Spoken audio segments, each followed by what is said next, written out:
नमस्कार, मैं doctor Mamta Jindal gastro liver and maternity centre Moradabad से।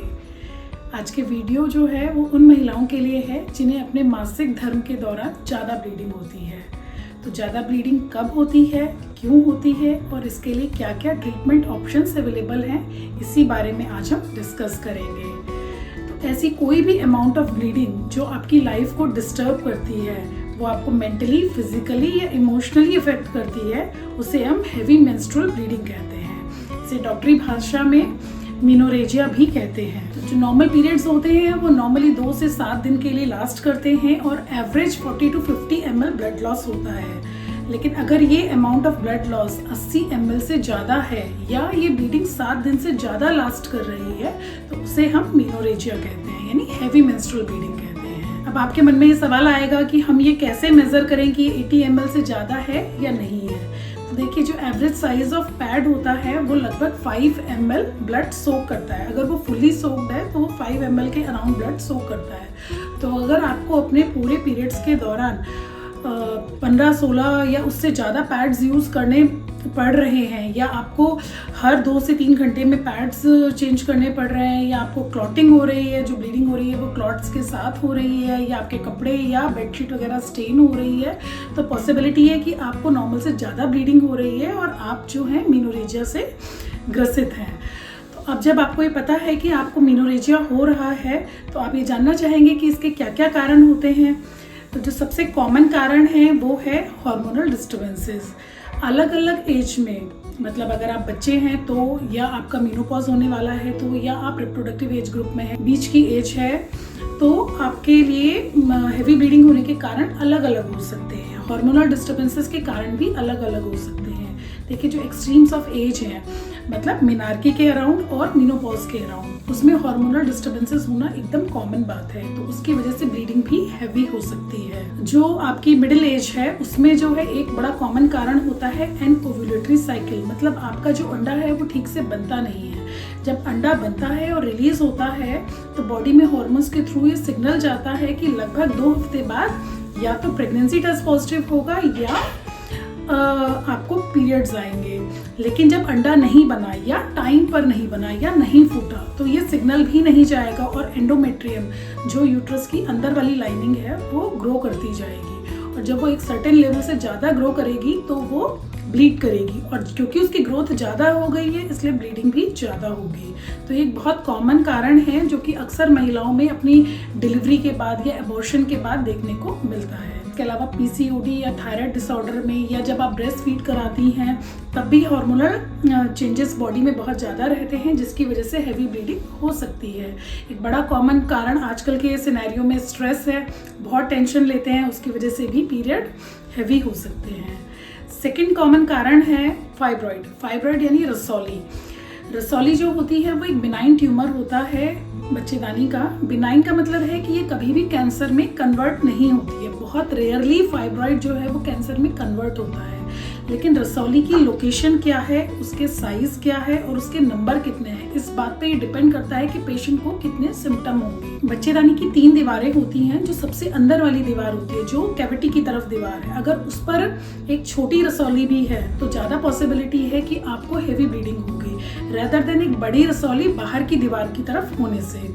बाहर की तरफ होने वाली बड़ी रसौली भी आपको कम सिम्टम करती है, लेकिन अगर कैविटी की तरफ एक छोटी रसौली भी है तो वो आपको ज़्यादा ब्लीडिंग कर सकती है।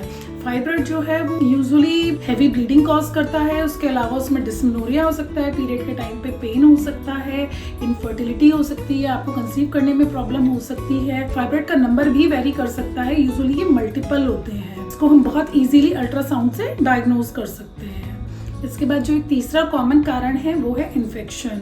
जो बच्चेदानी के या बच्चेदानी के मुंह के इन्फेक्शन होते हैं, उनमें क्या होता है कि जब इन्फेक्शन होता है तो यूट्रस की तरफ ब्लड फ्लो बढ़ जाता है, पेल्विक कंजेशन बढ़ जाता है, जिसकी वजह से आपको हैवी ब्लीडिंग हो सकती है। इसके अलावा एक और बड़ा कॉमन कारण है एंडोमेट्रियोसिस एंड एडिनोमायोसिस। एडिनोमायोसिस का मतलब होता है कि जो यूट्रस की दीवार है, जो उसमें जो 3 लेयर होते हैं, उसमें से मिडिल वाली जो लेयर है वो मोटी हो गई है, उसमें सूजन आ गई है, तो जिसे हम बच्चेदानी की सूजन भी कहते हैं, वही एडिनोमायोसिस होता है। तो बेसिकली एडिनोमायोसिस जो होता है वो 35-40 के बाद ही होता है, और एडिनोमायोसिस का कुछ बहुत डेफिनेटिव मेडिकल ट्रीटमेंट नहीं होता है। इसके लिए कुछ कंजर्वेटिव ऑप्शंस रखते हैं। अगर उन मेथड से पेशेंट नहीं रिलीव्ड है तो उसके पास एक हिस्टेरेक्टमी की, यानी कि बच्चेदानी को ऑपरेशन के द्वारा निकालने की ही चॉइस रहती है। इसके बाद एक और कॉमन कारण होता है कॉपर टी। कॉपर टी मतलब जो यूट्रस में हम डिवाइस लगाते हैं, गर्भ निरोधक डिवाइस लगाते हैं, उसे हम कॉपर टी कहते हैं। उसकी वजह से भी कुछ 5 से 10% महिलाओं को हेवी ब्लीडिंग हो सकती है पीरियड्स के दौरान। इसके बाद एक और बहुत कॉमन कारण जो है, जो कि यूजुअली 40 साल से ऊपर की महिलाओं में मिलता है, वो है एंडोमेट्रियल हाइपरप्लेजिया। एंडोमेट्रियल हाइपरप्लेजिया का मतलब होता है कि जो बच्चेदानी की सबसे अंदर वाली दीवार है वो मोटी हो जाती है। Endometrial hyperplasia usually hypertension, diabetes और ओबीज पेशेंट्स में ही होता है। अगर हमें लगता है कि पेशेंट को एंडोमेट्रियल हाइपरप्लेजिया है और वो 40 साल से ऊपर की है, तो हमेशा एक डीएनसी की जाती है जिससे हम कैंसर को रूल आउट कर सकें, क्योंकि ये प्रोबेबिलिटी होती है कि 40 साल से ज़्यादा की महिलाएं जी हाइपरटेंशन और डायबिटीज़ के रिस्क फैक्टर के साथ में कैंसर डेवलप कर सकती हैं। इसके बाद एक और कॉमन चीज़ होती है, वो है पॉलिप। पॉलिप जो होती है वो भी छोटी छोटी गांठें होती हैं जो बच्चेदानी की अंदर वाली दीवार में हो जाती हैं। ये भी हैवी ब्लीडिंग कॉज करती हैं, और इसका ट्रीटमेंट जो है वो डीएनसी ही है। इसको हम फिर बायोप्सी के द्वारा कंफर्म कर लेते हैं। इसके बाद एक कॉमन कारण जो कि अक्सर यंग गर्ल्स में देखने को मिलता है, वो है कोगुलेशन डिफेक्ट्स। कोगुलेशन डिफेक्ट का मतलब है कि जो शरीर है उसमें कुछ फैक्टर्स होते हैं जो ब्लड को क्लॉट करने में हेल्प करते हैं। जैसे हमें कहीं चोट लग जाती है तो वो ब्लड ऑटोमेटिकली जम जाता है। वो जमता इसलिए है क्योंकि शरीर में कुछ कोगुलेशन के फैक्टर्स होते हैं, लेकिन अगर जन्मजात रूप से उन कोगुलेशन फैक्टर्स की आपके शरीर में कमी है तो फिर ब्लड जमने में प्रॉब्लम होती है और उसकी वजह से हैवी ब्लीडिंग हो सकती है। तो ये यूजुअली आइसोलेटेड नहीं मिलता है। ऐसा नहीं होता है कि पेशेंट को सिर्फ वजाइनल ब्लीडिंग हैवी होगी, उसको कहीं और से नोज ब्लीडिंग या कुछ ईयर ब्लीडिंग भी साथ में होगी। उसके बाद वो टेस्ट के द्वारा हम कंफर्म कर सकते हैं, अकॉर्डिंगली हम ट्रीट करते हैं।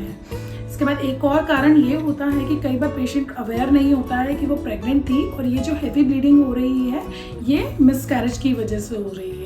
कई बार क्या होता है कि जो आपकी ड्यू डेट है उस पर आपको हल्की सी स्पॉटिंग हुई, आपने सोचा कि पीरियड्स ही थे और उसके कुछ समय के बाद वो एक्चुअली मिसकैरेज हुआ और उसने हैवी ब्लीडिंग की तरह प्रेजेंट किया।